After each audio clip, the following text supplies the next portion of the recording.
Cycling in the capital was increased by 70% in the last 5 years, but as cycling's boomed, so has the black market in stolen bikes. Cutting the wire, strike, strike, strike. 80,000 bicycles were stolen last year, costing Londoners more than £27 million.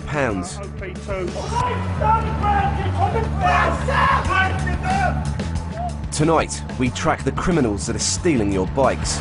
Look, get off the bike, look under the saddle, there's a tracker under there. And show you where they end up once they're stolen. It's a nice bike. 1, 3. Anyway, mate, enjoy it, yeah? I will do.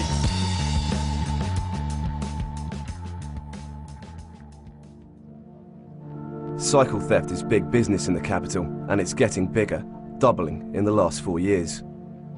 I had my bike nicked from outside my headquarters at ITN, and I was gutted. I mean, it was like a bit of me being stolen. Since I came to London 15 years ago, I've had 3 bikes stolen. In my time in London, I've had about 5 bicycles stolen. I do expect my bike to get stolen sometimes in London, yes, that's true. On one occasion, they actually nicked it from within the precincts of the Palace of Westminster. It's like an occupational hazard of cycling in London. You know, it's going to happen.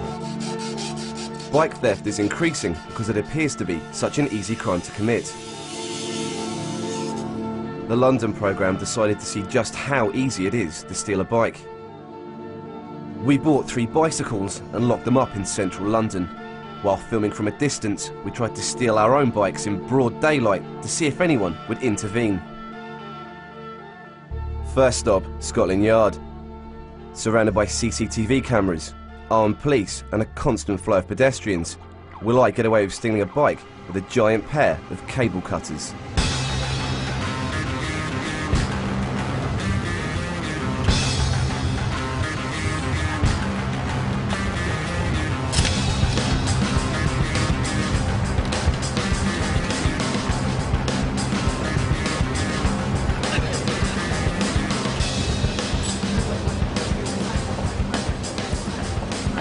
"15 seconds later, the bike is ours." Next, Piccadilly Circus, one of London's busiest tourist attractions. Method of attack, portable angle grinder.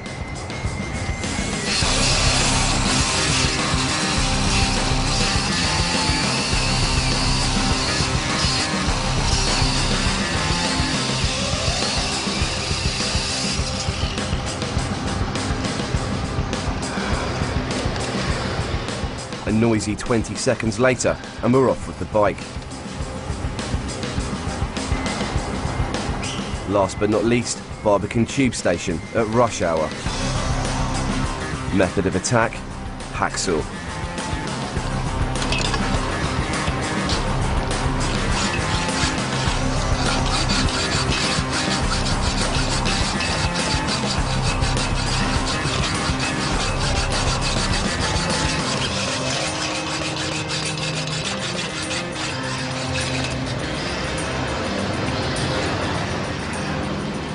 Two minutes later, and we've just stolen our bike for the 3rd time.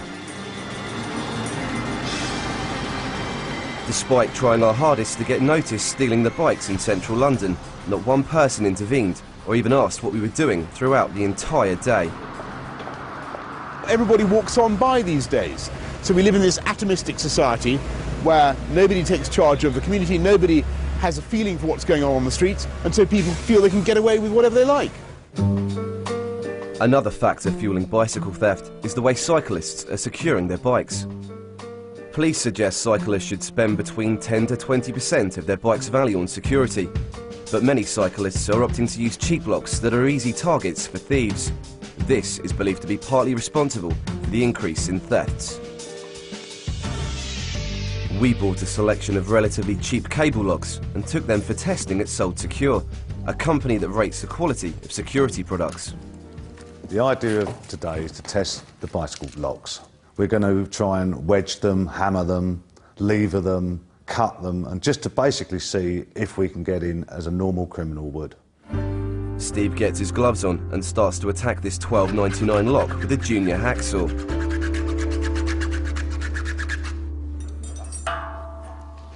What would you say to people that were thinking of buying a cheap cable lock? Spend your money.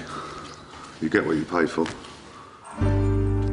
Next up, a more expensive cable lock costing £16.99. I think what we're trying to do this time is just see how good a lock that is by just hitting the lock body to see if the lock body shatters.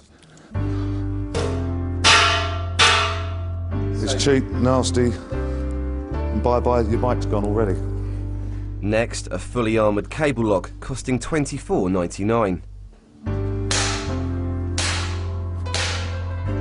In the front of the lock is starting to come away a little bit. We'll just see if that comes off.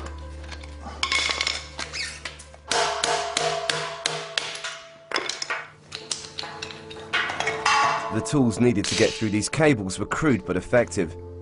They won't get through most of the expensive D-locks and chains on the market, but professional bike thieves can get through pretty much anything with heavy-duty equipment. The opportunist thief will basically use smaller tools like junior hacksaws, piece of wire in the lock, that type of stuff, where the professional criminal will go into much higher level tools, as in probably bolt croppers, larger sets of levering devices, that type of thing. For heavy-duty lock attacks, we had to visit Almac security chain manufacturer Alex Simpson and his friend Gary Zanko, who regularly test rival companies' products. We bought them a selection of the most expensive bicycle locks on the market. These locks will deter opportunist thieves, but will they last against a professional bike thief attack with bolt croppers? The results were surprising. This Abbas City Chain X Plus, costing nearly £100, went in just 8 seconds. We showed our findings to Abbas, who told us we supply a wide range of acknowledged security products which have passed tests of all relevant European test institutes. Next, the Kryptonite New York Forget About It chain, costing £100, went in only 11 seconds. Kryptonite told us all Kryptonite products meet or exceed published industry testing standards. Next, the Squire MC4 chain and lock, costing £120, lasted just 3 seconds.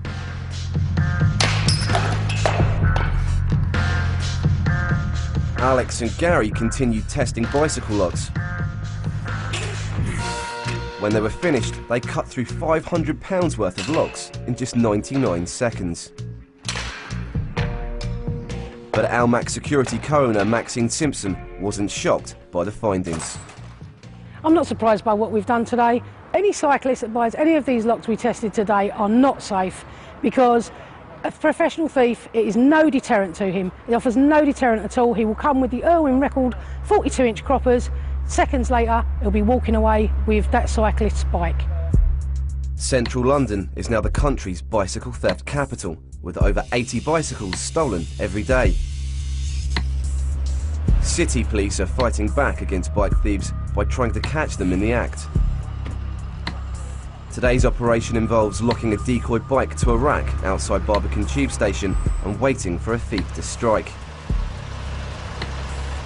One officer stakes out the bike and monitors any activity near it. Yeah, all received, Darren. Are you all in place now? 200 yards away, PC Sam Rice waits in a stairwell, listening to his radio, while other undercover officers surround the decoy bicycle on street level, including a plainclothes WPC riding a bike. It's not long before a man approaches the bike rack, acting strangely. Stand by, stand by, stand by. I see 3 male wearing blue glasses, black leather top, just pushing a bike into the cycle rack, looking very closely at other bikes. The male is now approaching our bike. The male is now approaching our bike. Move up, move up, move up. He's approaching our bike.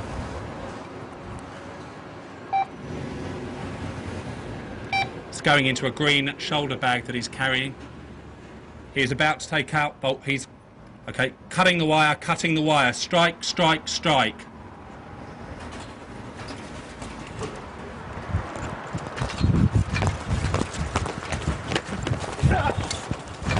Stand still! Police! Stand still! Police! Right, calm down. Calm down, that's it, nice one. Seen again, the man approaches the decoy bike and attempts to cut through the lock. A plainclothes officer jumps from a push bike to catch the suspect, but he makes a run for it, only to get tackled and brought down by other officers. He was using a cheap pair of wire cutters available from any local DIY shop, which were easily hidden in the bag he was carrying. Never been nicked before. It turns out the suspect's a serial bike thief, having already been caught several times stealing bikes. He's taken back to Snow Hill Police Station and charged with the attempted theft of a pedal cycle and was later sentenced to 6 months in prison. With one bike